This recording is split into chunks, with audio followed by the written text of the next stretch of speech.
오늘은 우리 노수역 한인교회 창립 6주년을 기념하는 주일입니다.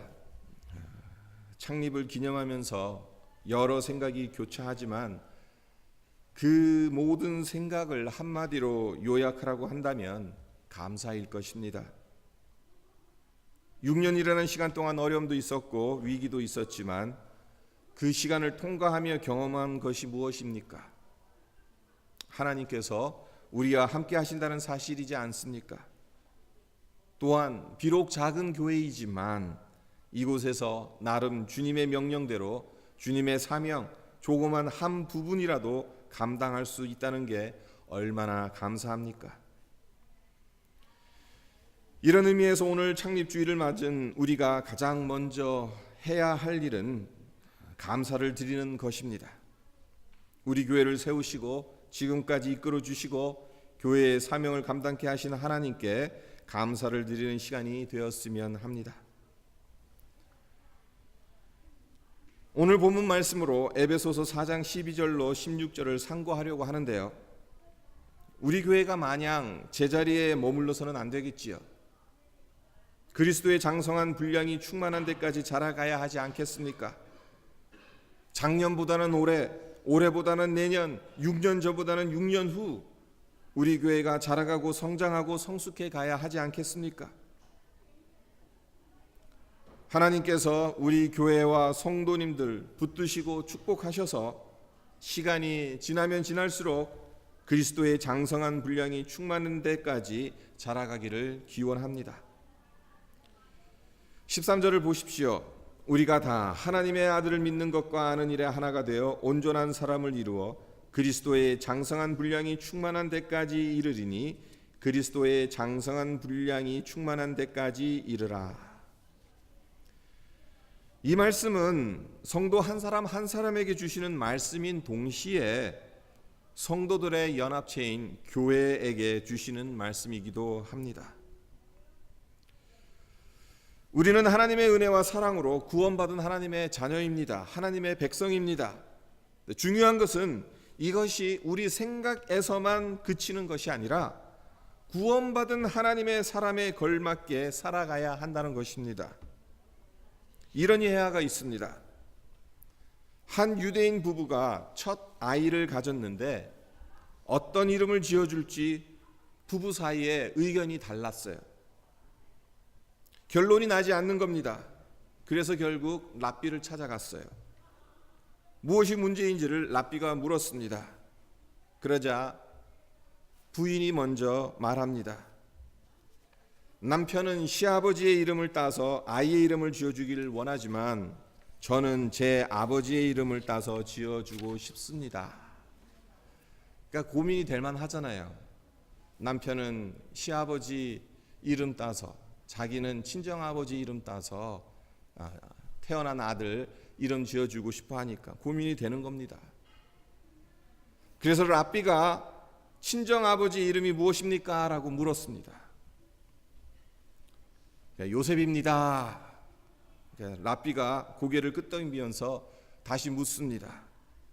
그러면 시아버지 이름은 무엇입니까? 그랬더니 그 부인이 또 하는 말이 요셉입니다. 이 말을 들은 랍비 어이가 없는 거죠. 이렇게 말합니다. 시아버지, 친정아버지 두 분의 이름 모두 똑같이 요셉인데 뭐가 그렇게 고민이 되는 겁니까? 태어난 아들에게 요셉이라는 이름을 붙여주면 되잖아요. 이에 부인이 이렇게 말을 해요. 시아버지는 말도둑이고 저의 아버지는 정직한 사람이었습니다. 그렇다면 요셉이라는 이름을 저희 아들에게 지어주었을 때 그 이름이 시아버지의 이름을 딴 것인지 아니면 친정아버지의 이름을 딴 것인지 어떻게 할 수 있겠습니까? 랍비는 잠시 생각한 후 해결책을 제시합니다. 이 아이를 요셉이라고 부르십시오. 그리고 나서 이 아이가 자란 후 말도둑이 될지 정직한 사람이 될지 지켜보십시오. 그러면 어느 쪽 아버지 이름을 딴 것인지 모든 사람들이 알게 될 것입니다. 우리 생각엔 참으로 요상한 해결책을 랍비가 제시하는 것처럼 보입니다. 하지만 이 안에는 중요한 교훈이 담겨져 있어요. 그것이 무엇이겠습니까? 우리 스스로 우리 자신을 하나님의 아들이라고 칭하는 것과 우리의 삶을 지켜보는 사람들이 우리를 하나님의 아들이라고 불러주는 것은 전혀 다른 문제라는 것입니다. 세상은 내가 바라고 내가 생각하는 대로 나를 봐주지 않아요. 나의 말과 행동을 보고 우리를 판단합니다. 우리의 말과 삶이 일치하면 우리를 하나님의 자녀로 인정하겠지만 그렇지 않다면 그 결과는 너무나 부정적일 수밖에 없을 것입니다. 이름이 똑같은 요셉이라 할지라도 말도둑이 되느냐 정직한 사람이 되느냐에 따라 그 이름이 시아버지에게서 온 것인지 친정아버지에게서 온 것인지 알게 되는 것처럼 하나님의 자녀라는 이름을 똑같이 가지고 있다 하더라도 우리가 어떻게 살아가느냐에 따라 칭찬을 받을 수도 있고 조롱을 받을 수도 있다는 사실을 기억했으면 합니다. 바라기는 구원받은 하나님의 사람에 걸맞게 살아가는 우리 모두가 되어서 그래서 명목상의 교회, 명목상의 성도가 아니라 그리스도의 장성한 분량이 충만한 데까지 이르는 교회와 성도가 되기를 주님의 이름으로 축원드립니다. 그렇다면 그리스도의 장성한 분량이 충만한 데까지 이르기 위해 어떻게 해야 되겠습니까? 오늘 본문 말씀을 통해 사도 바울이 권면하는 바를 함께 살펴보고자 합니다. 첫째, 사도 바울은 온전해져야 한다고 말하고 있어요. 12절을 보십시오. 이는 성도를 온전하게 하여 봉사의 일을 하게 하며 그리스도의 몸을 세우려 하심이라. 여기서 온전하게 한다는 단어는 잘못되어 있는 것을 바로 잡는다는 의미를 가지고 있습니다. 잘못되어 있는 것을 교정과 훈련을 통해 바로 잡아주는 것, 그리고 부족한 것을 채워주는 것, 그런 의미인 거예요. 그렇습니다. 잘못된 것을 바로 잡아주고 부족한 것을 채워주어야 그리스도의 장성한 분량이 충만한 데까지 이룰 수 있어요. 그리고 그러기 위해선 13절 상반절에서 사도 바울이 말하고 있는 것과 같이 하나님의 아들을 믿는 것과 아는 일에 하나가 되어야 한다는 겁니다. 성도가 온전하게 되는 길은 무엇보다도 예수 그리스도를 바로 알고 바로 믿는 것입니다. 그리고 이를 위해선 공부와 훈련이 필요하다는 거죠. 예수님을 바로 알기 위해서, 바로 믿기 위해서 우리는 성경을 떠나서는 안 됩니다. 우리가 온전해지는 길은 다른 곳에 있지 않아요. 성경을 열심히 배우는 그 길에 있습니다. 그래야 14절에서 사도 바울이 말하고 있는 어린아이가 되지 아니하여 사람의 속임수와 간사한 유혹에 빠져 온갖 교훈의 풍조에 밀려 요동하지 않을 수 있는 것입니다. 하나님의 말씀을 몰라 어떻게 믿어야 하는지 흔들리는 일이 없게 되는 것이죠.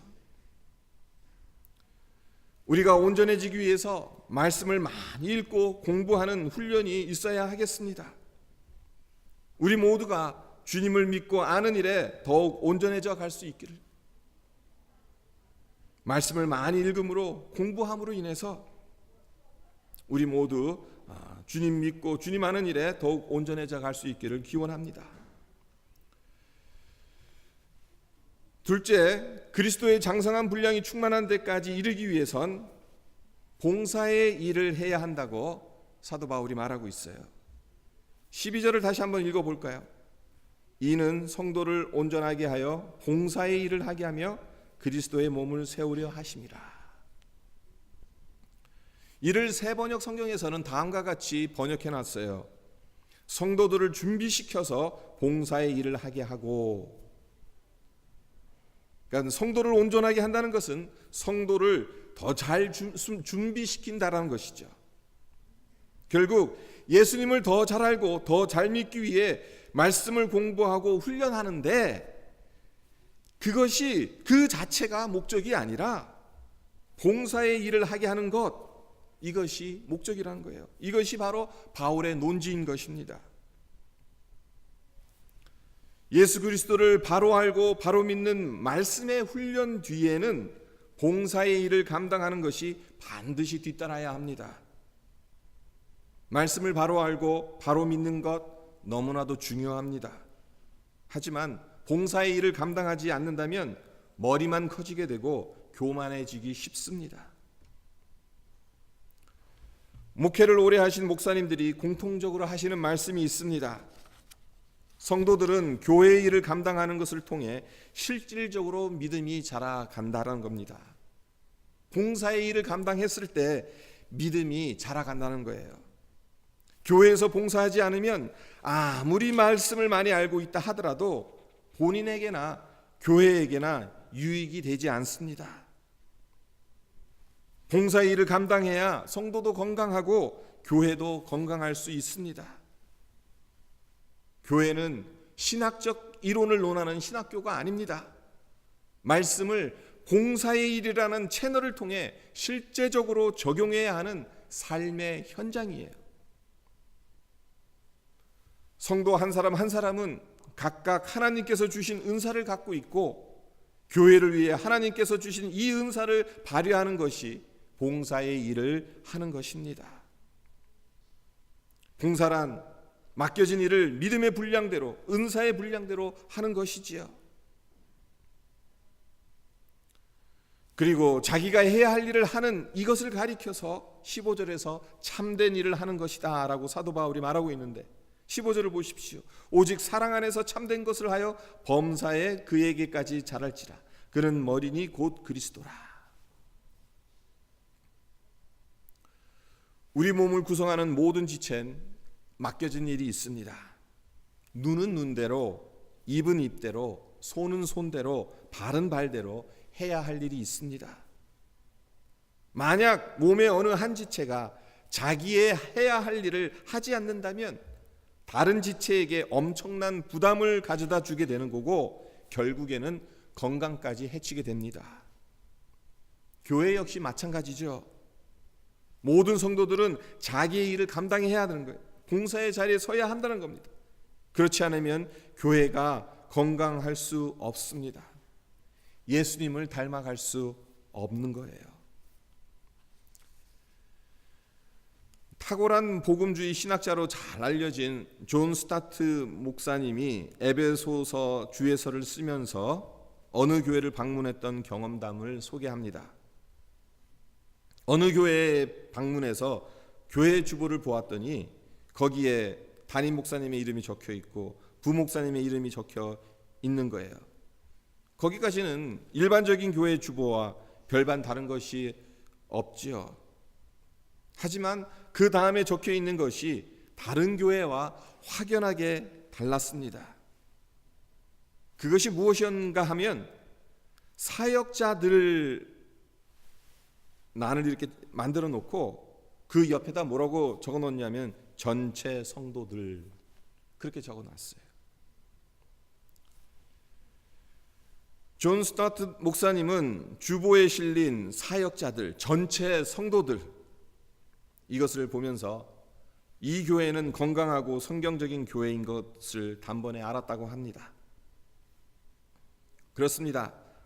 모든 성도들이 다 함께 봉사하고 섬기며 사역하는 교회가 건강한 교회입니다. 제가 성도 여러분들을 볼 때마다 드는 생각이 있습니다. 큰 교회에 나가면 편할 텐데 작은 교회에 와서 이런저런 일들 하느라 얼마나 힘들겠어요. 하지만 열심히 섬기는 모습이 얼마나 아름다운지 모르겠습니다. 기쁜 마음으로 묵묵히 교회의 이런저런 일들을 감당하시는 모습이 제겐 얼마나 힘이 되는지 모릅니다. 바라기는 우리 노수역 한인교회의 모든 성도들은 봉사의 일을 감당하는 사역자들이 되어서 주님을 기쁘시게 하고 교회 또한 건강하게 세워져 가기를 바랍니다. 우리 교회의 사역자들은 목사들이 아니라 목사들만 아니라 재직들만 아니라 전체 성도들이기를 주님의 이름으로 축원드립니다. 마지막으로 그리스도의 몸을 세워야 한다고 사도 바울이 이야기하고 있어요. 그리스도의 장성한 분량이 충만한 데까지 이르기 위해선 온전해져야 하고 봉사의 일을 감당해야 함. 이렇게 믿음으로 잘 준비되어 봉사의 일을 감당하게 될 때 그 결과로 나타나는 열매가 그리스도의 몸이 든든하게 세워져 간다는 거죠. 12절을 다시 한번 보죠. 이는 성도를 온전하게 하여 봉사의 일을 하게 하며 그리스도의 몸을 세우려 하심이라.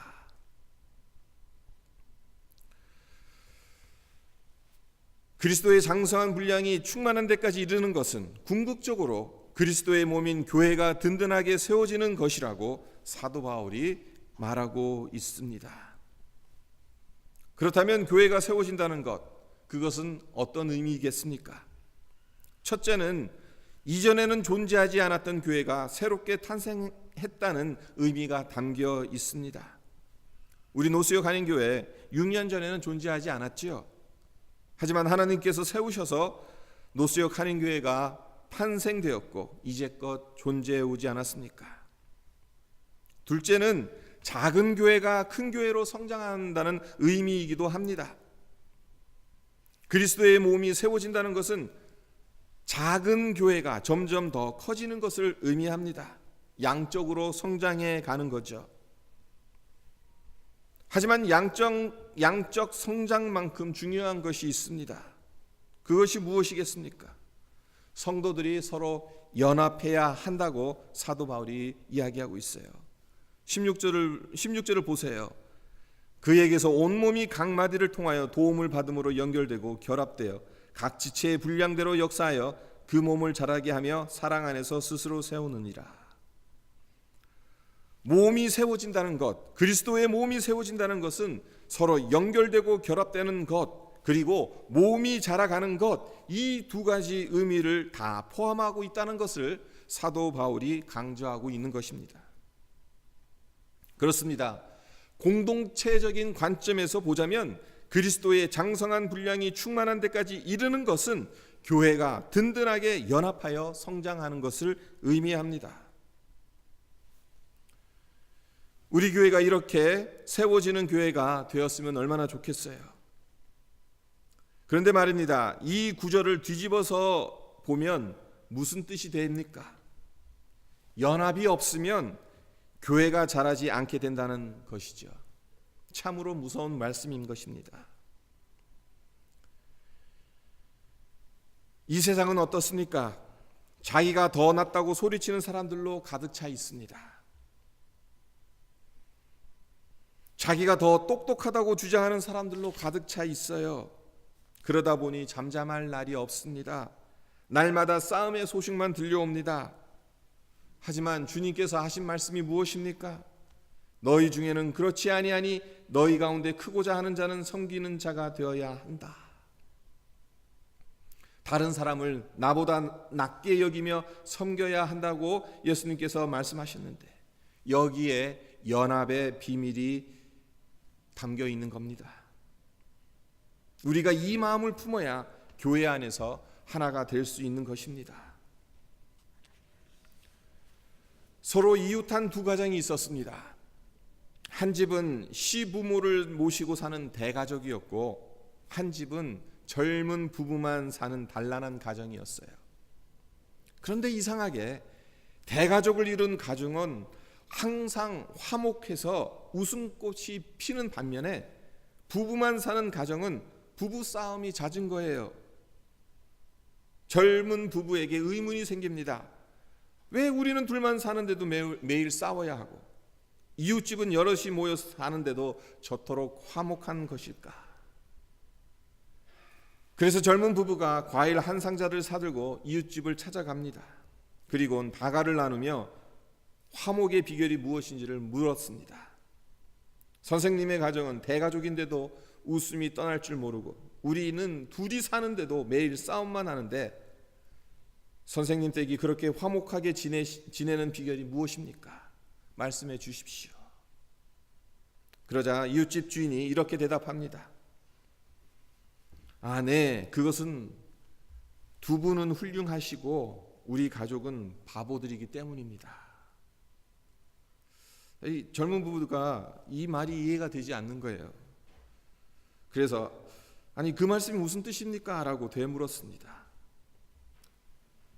그러자 그 집 주인이 이렇게 말합니다. 오늘 아침에 있었던 일입니다. 제가 급하게 출근하려다가 식탁 위에 놓인 물을 엎질렀어요. 그래서 제 아내에게 내 부주의로 물을 엎질렀으니 미안하다라고 말을 했습니다. 그랬더니 제 아내가 하는 말이 아니에요. 생각이 모자라 물그릇을 그곳에 놓아두었으니 제 잘못입니다. 오히려 저에게 사과를 하는 겁니다. 그런데 옆에 계시던 저의 어머니께서 아니다, 나이 쌀이나 먹은 내가 그것을 보고도 그대로 두었으니 내가 잘못이다 라고 말씀하시는 겁니다. 이렇게 서로가 서로를 위해 바보가 되려고 하니 싸울래도 싸울 수가 없는 겁니다. 이렇게 말했다고 해요. 참 쉽지는 않은데 진리의 문제가 아니라면 평화로워지기 위해 내가 좀 바보로 살아보는 것도 괜찮을 것 같다는 생각이 듭니다. 그러면 가정도 교회도 평안하고 든든하게 연합하여 성장하는 역사가 있을 줄 믿습니다. 성도 여러분, 우리 교회가 벌써 창립 6주년을 맞이하였는데요. 그리스도의 장성한 분량이 충만한 데까지 이르는 교회가 되기를 위해 우리 모두 힘써야 하지 않겠습니까? 그러기 위해선 하나님의 자녀로 온전해지기 위해 말씀을 배우는 일에 게을리하지 않아야 한다는 것을 우리가 기억했으면 합니다. 믿음과 은사의 분량에 따라 봉사의 일을 감당해야 한다는 것을 우리가 기억했으면 합니다. 그래서 그 열매로 그리스도의 몸인 이 교회가 사랑 안에서 연합함으로 든든하게 세워져 가는 것을 우리 모두 경험했으면 합니다. 그리스도의 장성한 분량이 충만한 데까지 이르는 복된 교회, 복된 성도가 되기를 주님의 이름으로 축원드립니다. 우리 함께 오늘 말씀 묵상하면서 잠깐 기도하도록 하겠습니다. 우리 교회가 창립된 지 6주년이 됐는데 그냥 이렇게 항상 똑같은 자리에 있어서는 안 되잖아요. 생명의 특징이 뭡니까? 자라가는 거거든요. 성장하는 거거든요. 성숙해 가는 거거든요. 하나님, 우리 교회가 성장할 수 있게 해주십시오. 자라갈 수 있게 해주십시오. 성숙되어질 수 있기를 원합니다. 그리스도의 그리스도의 장성한 분량이 충만한 데까지 이룰 수 있도록 우리 교회가 하나님 믿음 안에서 성령 안에서 사랑 안에서 서로 연합하면서 온전해져서 봉사의 일을 해서 하나님 이 교회가 그리스도의 몸을 세워갈 수 있게 해주십시오. 6주년을 맞이하면서 우리의 마음에 이러한 마음을 담았으면 좋겠습니다. 항상 똑같이 그렇게 지나가는 것이 아니라 자라가고 싶은 간절함, 이 교회가 하나님 앞에서 영적으로 또 양적으로 성장해 가기를 바라는 그러한 마음 우리 안에 있기를 우리가 하나님 앞에 기도했으면 좋겠습니다. 하나님, 이 교회 우리 성도들 그리스도의 장성한 분량이 충만한 데까지 이룰 수 있게 해주십시오. 우리 함께 기도하도록 하겠습니다. 기도하겠습니다. 아버지 하나님, 감사합니다. 주님.